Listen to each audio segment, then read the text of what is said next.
Hello, hello! Do you remember last month when Russian special forces conducted a daring raid and captured 3 British officers in Ukraine?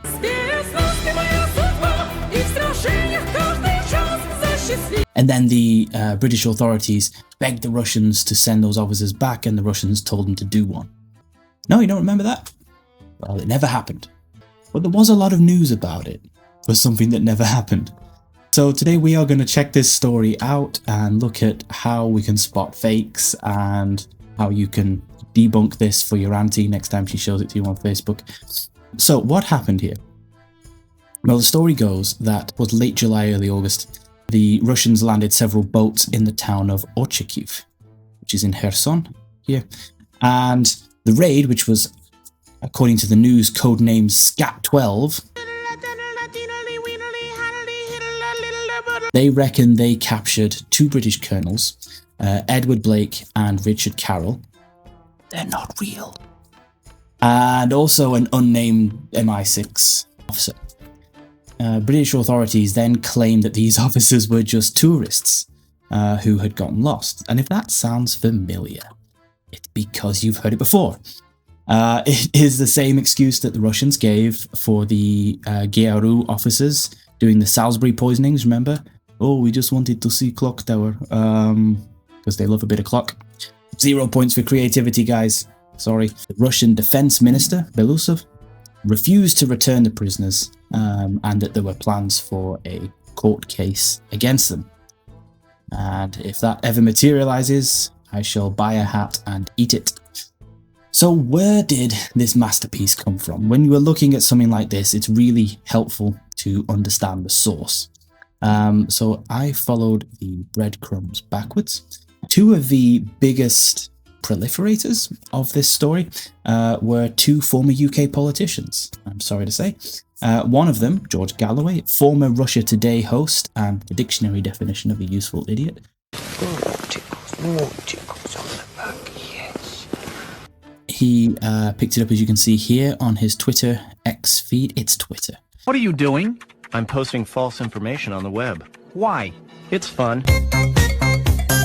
And then we had Andrew Bridgen, former Conservative MP, who posted this alleged picture of the colonels, which we will look at more. This picture was quite widely associated with the story by a few outlets, so we'll come back to that AI masterpiece in a while.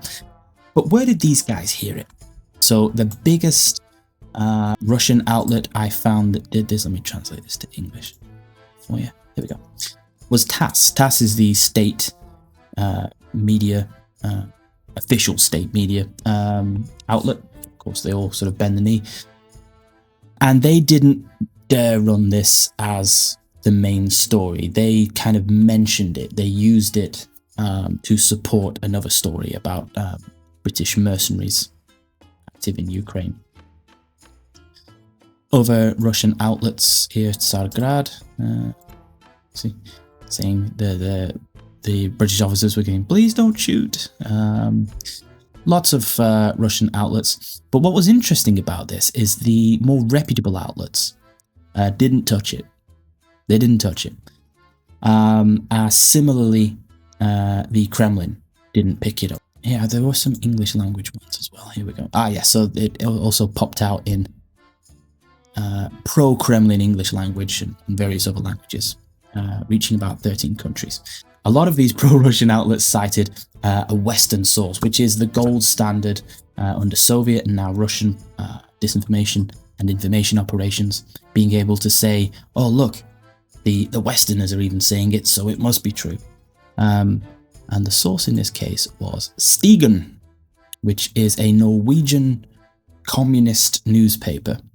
Now, Stigen have since, in a bit of a plot twist, decided that this was bullshit, saying that the story was poorly fact-checked and they have therefore decided to delete it. But they did, helpfully, leave us this link which suggests where they got some of their information. So we're still working backwards here, following the source trail. And we can see this is 4th of August. We go back to the link. we see that it is 2nd of August, even earlier, and it's from a chap called Hal Turner. A quick Googling does reveal that he is an American white supremacist, convicted felon, and Holocaust denier.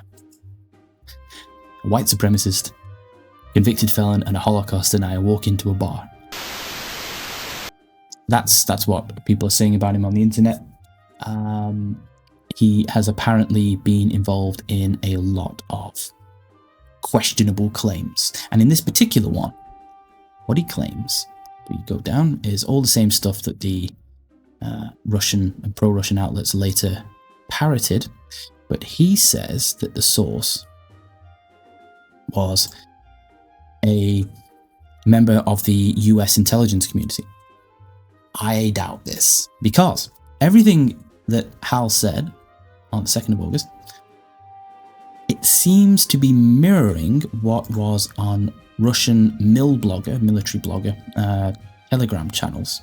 That's one on the 2nd of August from Military Business, I guess, Military Affairs. The earliest one I can find is this from Namash, which was on the 31st of July. That is the earliest reference to this story in Russian or English on the internet. And you can check that by putting it into search engines and then adjusting the date period down so that it gets earlier and earlier as the maximum period. And this, it has all the information in it that everyone else talks about, so it's highly likely, in my opinion, that Hal's just copied this. And they give their source as, let's see if I can translate it for you. There we go. Western military-related public groups, so public information about Western military. And that's obviously not true because there's no trace of it. It doesn't exist. So this Telegram channel, Namash, appears to be the original source. Certainly they are being a bit cheeky about what their original source is. But you know, even a dodgy source might have something to what it's saying, so how can we assess the credibility of this story? All we need to do is think about it for a minute. Does it match our knowledge of the context? Question 1, as always, and question 2, can we rule anything out? First up, if this were real, it'd be propaganda gold. The Kremlin would be singing it from the rooftops. You'd have Dima Peskov, being smarmy about it on the news. They'd love it. They would claim it was proof that all of NATO was arrayed against them in Ukraine. Second, how did this leak? These are details of the operation that include not only the name of the operation, that include what the unpublicized British and Russian diplomatic communication was after the fact, the officers' supposed names, all this sort of thing. Third, these guys don't exist. There are no military records of them. There's nothing on the promotion lists. They're not real. And moreover, the UK Ministry of Defence denied the reports. And so if they were actually British officers, that would be condemning them to be treated as illegal spies.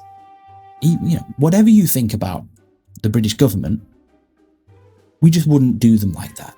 After all, they're not farmers or renters. And lastly, my favourite element of this story for a new generation is the use of AI images. Just fantastic. Look at this. A wonderful boost to their credibility as always. Well done, guys. So looking back at this one, this image that was shared by a few outlets deleted it actually because they got embarrassed how silly they looked. A few things here. First of all, the passports. You can spot here, I'm sure, the writing doesn't match, and if you zoom right in, it doesn't make sense. It's not real letters. AI is quite bad at producing writing on images usually. It garbles it. Secondly, you can see the first passport there appears to be floating. The British invented gravity, and we can take it away. this chap might provide us the explanation for why Russian advances are so slow. I am not a military expert. However, I am reliably informed that holding the gun the correct way around is far more effective. And one last sort of subtle thing here, which I quite like, is the hands. You don't see. I mean, you can see one guy's hand, and they've kind of messed it up because he's gripping this invisible gun piece. But no one else is showing hands. AI is pretty bad at the fingers. It tends to Cronenberg them. Flesh. Long live the new flesh. So, what was the impact of all this? Well, I would say probably our UK politicians. I'm sad to say, former politicians. Slightly happier to say, were pretty big amplifiers of this. Look, Galloway here's 47,000 views talking about it, 51,000. There were also things on YouTube, and as we've talked about, so what is this? 70,000 views just on this channel alone, an independent truth seeker, purportedly. And then we had media in 13 different countries: US, Norway, France, Pakistan, Hungary, Serbia, blah blah blah. So quite a splash.